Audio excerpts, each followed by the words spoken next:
Tim, the subtitle of your book seems rather ambitious. The Story of the World in the Life of Jesus. Tell us what you hope to accomplish when you wrote that. Well, it's referring to the fact that the Bible is the story of the world. The story has several chapters: creation, then fall, then redemption, first through Israel, then through the church and Jesus, and finally the restoration of all things. And so the world has a story that's laid out in the Bible, and Jesus is the climax of that story. In fact, you can see it all in him. He's the creator. He's redeeming us from the fall. He's the one who's going to come again and judge the world and restore all things. And therefore, in Jesus, you have the climax of the world story, which is essentially what I meant by that is the plot narrative of the Bible. Now, you chose the Gospel of Mark to provide these insights into the life of Christ. One of your observations about Mark that caught my attention naturally was that he was a good reporter. Is that why you chose his account?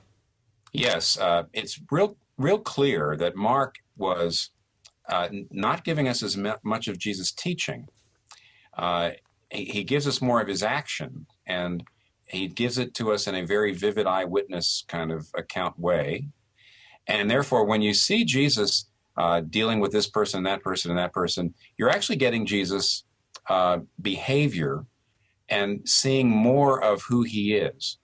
And I think the book of Mark actually gives you more of Jesus per chapter, more of Jesus per page, and less of Jesus' teaching and more of the person. And that's one of the reasons why I've always liked taking people to Mark first. What are we missing, in your opinion, Tim, with regards to following Jesus? In particular, I'm asking that question in the context of the hard sayings of Jesus. We look at those and we say, wow, I don't know if I'm really following him. The good thing, the message of grace is your foundation. If you felt like God accepts me because I'm following him with all my heart, you would be in absolute despair.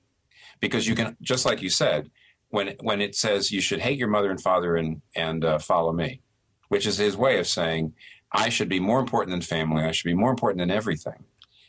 You look at that and you say, oh, my heart isn't right. And it's never perfect. We're saved by grace, not by our works. Once you have that as a foundation, then you say, because of this grace, I've really got to work more and more on my commitment. So Mark puts a lot of pressure on us to constantly be honing that commitment and purifying that commitment and strengthening that commitment. But in the end, it's not the level of our commitment that saves us, but Jesus' grace.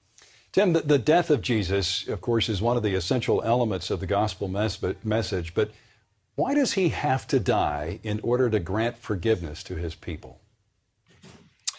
Because God is this is the simplest answer, because God is a just God. He can't just shrug at sin.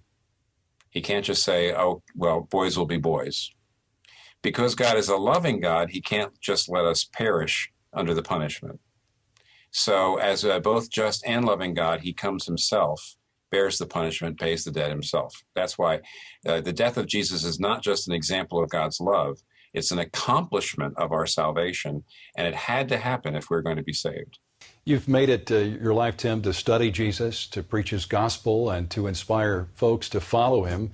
Is there any insight that you gained into Jesus' life that has most changed your life? What's really important is not just that you believe in Jesus, but that you love Jesus. You know, and Paul at one point says, he talks about, he says we should be loving Christ. It's not enough just to believe in him in some general way. Loving Christ is what actually changes you. Being in love with Christ is what changes you bit by bit by bit. Paul talks about it a little bit when he says we're gazing at his glory and we're being transformed into his likeness. So I would say that's the main thing I've learned, is that it's reading the Gospels carefully and prayerfully and falling in love with Jesus as you do it is probably the most important single thing a Christian can do for his or her own spiritual growth. Well, if you're interested in obtaining a copy of this book, we've provided a link through our website, cbnnews.com. Again, the title is King's Cross, the story of the world in the life of Jesus. The author, Dr. Timothy Keller, has been our guest. And Tim, thank you so much for talking to us. Thank you for your ministry in the gospel and in the city of New York. Thank you, Lee.